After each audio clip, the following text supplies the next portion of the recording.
सबसे पहले हम बात करेंगे न्यूक्लियस की। Nucleus is the control centre of this cell. और न्यूक्लियस अगर यूकेरियोट्स के बाद अंदर बात करें तो इट इज़ अ कंप्लीट, उसके पास एक मेम्ब्रेन होता है, एक न्यूक्लियोप्लाज्म है, न्यूक्लियोलस, एवरीथिंग। बट प्रोकैरियोट्स या बैक्टीरियाज की बात करें तो उनके पास जो न्यूक्लियस होता है it does not has a nuclear membrane. उसकी आउटर कवरिंग नहीं होती है। It is just called as the nucleoid.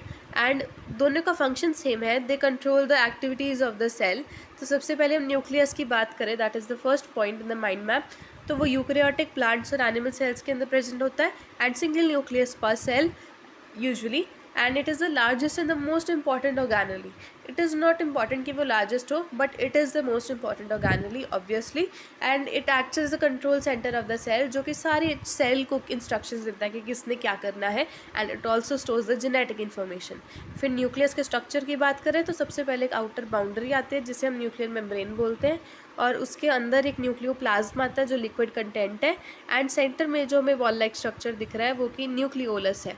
And उसी न्यूक्लियोप्लाज्म के अंदर यानी न्यूक्लियोलस और न्यूक्लियर मेम्ब्रेन के बीच में जो लिक्विड स्ट्रक्चर है उसके अंदर जो थ्रेड लाइक मटेरियल होता है उसे हम क्रोमैटिन बोलते हैं। तो इस न्यूक्लियस के बेसिक फंक्शंस क्या है? It is the control centre of the cell. दूसरा कि ये सेल को प्रोटेक्ट करता है एंड ऑल्सो उसकी जेनेटिक इन्फॉर्मेशन स्टोर करता है। तीसरी चीज़ क्या हो गई, मतलब सेल को नहीं, जेनेटिक मटेरियल को ही प्रोटेक्ट करता है। थर्ड इज़ ग्रोथ, मेटाबॉलिज्म और रिप्रोडक्शन को कंट्रोल करता है and transmits the genetic information from the parents to offspring. फिर थर्ड बात करें हम न्यूक्लियोलस की, वो ये जो सेंटर में हमें डेंस स्ट्रक्चर दिख रहा है, this is called as nucleolus. यहीं पे राइबोसोम फॉर्मेशन होती है and it is not surrounded by any membrane and it is made up of RNA and proteins. ये आप ऊपर वाले पॉइंट के अंदर रीड कर सकते हैं। And then fourth nucleoid, nucleoid is the nucleus of the prokaryotes या फिर बैक्टीरिया जिसके पास कोई आउटर ट्रू न्यूक्लियस वॉल नहीं होती है। एंड देन क्रोमैटिन और क्रोमोसोम्स की बात करें तो क्रोमैटिन एक thread like mesh like structure होता है जो कि सेल डिवीजन के टाइम पे ऑर्गेनाइज हो जाता है क्रोमोसोम्स के अंदर।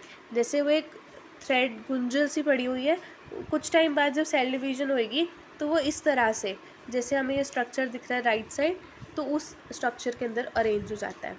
एंड दिस क्रोमोसोम्स और chromatin contains the DNA. DNA is the main genetic material of a cell and उसकी फुल फॉर्म होती है डीऑक्सी राइबोन्यूक्लिक एसिड। हमें जैसा ये वाला स्ट्रक्चर दिख रहा है ना, double helical structure, double helical का मतलब ये हेलिक्स बनाया हुआ है इसने, जैसे कि ये 2 अलग अलग स्ट्रिंग्स दिख रही हैं जिन्हें आपस में 12 किया हुआ है, तो उसकी तरह। एंड जीन्स की बात करें तो जीन्स एक सेगमेंट ऑफ डीएनए होता है, फंक्शनल सेगमेंट ऑफ डीएनए को हम जीन्स बोलते हैं। नीचे कुछ डिफरेंसेस दिए हुए हैं और लास्ट में की टेक अवे।